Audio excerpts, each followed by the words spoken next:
आसान तालीम कुरान चैनल के मुअज़्ज़ज़ नाज़रीन, अस्सलामु अलैकुम वरहमतुल्लाहि वबरकातुहू। अगर खाने की किसी चीज़ में मक्खी गिर जाए, जैसे चाय है, पानी है, दूध है या सालन वगैरह में मक्खी गिर जाती है तो क्या करें? क्या मक्खी को निकालकर वो चीज़ इस्तेमाल कर लें या जिस चीज़ में मक्खी पड़ जाए वो चीज़ ज़ाय कर दें? इस बारे में मुख्तलिफ सोच है।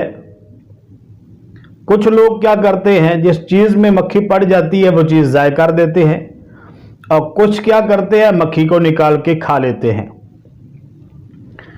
आप इसमें क्या करते हैं? आपकी क्या सोच है? आप नीचे कमेंट बॉक्स में बताएं कि आप मक्खी को निकालते हैं या चीज़ को ही ज़ाय कर देते हैं। अब सुनिए जवाब। मैं इस पर सबसे पहले एक अकली जवाब देता हूं और फिर इंशाअल्लाह ताला हदीस पाक से एक जवाब देता हूं। ऐसा जवाब होगा कि आप मुतमईन हो जाएंगे और दुरुस्त जवाब होगा इंशाअल्लाह ताला।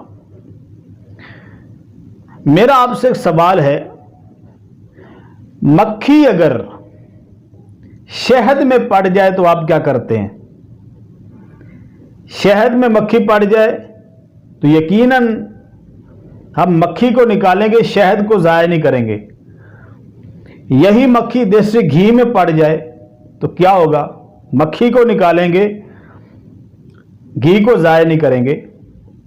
लेकिन अगर ये मक्खी पड़ी है चाय में, दूध में, तो हम चाय को गिरा रहे हैं, दूध को गिरा रहे हैं, सालन को गिरा रहे हैं। तो यहां पे हमारा मयार बदल रहा है। अगर वो मक्खी आपको घी में, शहद में नुकसान नहीं देती, वहां गिरी है, तो वो मक्खी आपको चाय में, दूध में, सालन में कैसे नुकसान पहुंचा सकती है? तो पहला जवाब तो ये था। ये अकली जवाब है जो मैंने आपको दिया। दूसरा इल्मी जवाब, हदीस पाक में आता है, अबू दाऊद शरीफ के हदीस पाक है, सरकार दो आलम नूर मुजस्सम सल्लल्लाहु अलैहि वसल्लम फरमाते हैं कि मक्खी के एक पर में बीमारी है और एक पर में अल्लाह ने शिफा रखी है। जब ये किसी चीज में गिरती है तो पहले अपना बीमारी वाला पर गिराती है, यानी उस साइड पर गिरती है जिस पर में बीमारी है। तो हमारे लिए हुक्म यह है कि उसको मुकम्मल डबो दें ताकि शिफा वाला पर भी उसमें डबोया जाए और बीमारी का असर ख़त्म हो जाए, और फिर उसको निकाल दें और फिर वो चीज़ इस्तेमाल कर लें। अब उसको ज़ाय नहीं करना चाहिए। लेकिन यहाँ पे एक बात याद रखें, अगर किसी का दिल नहीं मान रहा, तबीयत गवारा नहीं कर रही उस चीज़ को इस्तेमाल करने के लिए, तो आप उसको छोड़ भी सकते हैं, उस पर ज़बरदस्ती नहीं है। लेकिन अल्लाह के रसूल सल्लल्लाहु अलैहि वसल्लम ने हमें इतला दे दी है कि अगर मक्खी गिर जाती है और उसमें आप दूसरा पर भी डबो देते हैं, आप इस्तेमाल कर लें, आपकी सेहत के लिए नुकसानदेह नहीं है, आपको कोई बीमारी लगने का खतरा नहीं है। अल्लाह के रसूल ने यह फरमा दिया है। तो मुअज़्ज़ज़ नाज़रीन, इस वीडियो में एक बात जो मैंने कही कि हमारा मयार बदल रहा है, इसमें भी हमें सीखने को बहुत कुछ मिलता है कि हम किसी आला चीज़ को, ताकतवर चीज़ को और ताकत वाले बंदे को देखकर हमारा मयार और होता है, कमज़ोर को देख के हमारा मयार और होता है, गरीब को देख के हमारा मयार और होता है, अमीर को देखकर हमारा मयार और होता है। हमारे इंसाफ के तकाजे एक जैसे होने चाहिए।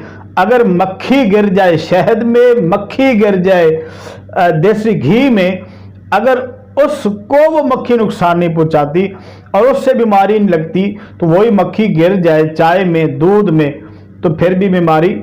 अब मुझे एक बात याद आ गई, हमारे एक मेहमान आए तो हमने उनके सामने खाना रखा और सालन के साथ हमने आम काट के रखे, तो एक टुकड़े पर आकर मक्खी बैठ गई। तो वो जो मोहतरम थे उन्होंने सारा खाना ही छोड़ दिया। मैंने पूछा क्या हुआ, तो उन्होंने कहा जी मक्खी बैठ गई है। मैंने कहा चलो ऐसे करते हैं, जिस पर मक्खी बैठ गई है वो टुकड़ा उठा लेते हैं। तो उन्होंने कहा नहीं, मैं अब खाना नहीं खाऊंगा। तो ऐसे नहीं करना चाहिए। मक्खी के बारे में जो हदीस पाक है वो मैंने आपके सामने रखी है। अगर वो आप खाना खा लेते हैं तो एक तो शरई तौर पर उसमें मुमानियत नहीं है, और दूसरा मेरा आका के फरमान के मुताबिक वो तबीयत के लिए, सेहत के लिए नुकसानदेह भी नहीं है। ये मसला मैंने आपके सामने रखा है। आपसे मेरी गुजारिश है कि चैनल को ज़रूर सब्सक्राइब करें ताकि ऐसी वीडियोस आपको सबसे पहले मिलती रहें, और साथ बेल आइकन है उसको ऑल पे कर दें, और वीडियो को लाइक कर दें। आगे दोस्तों के साथ ज़रूर शेयर करें। नई वीडियो के साथ फिर हाजिर होंगे। तब तक के लिए कारी अहमद अली मेरवी को इजाज़त दें। अपना ख्याल रखें। अस्सलामु अलैकुम व रहमतुल्लाहि व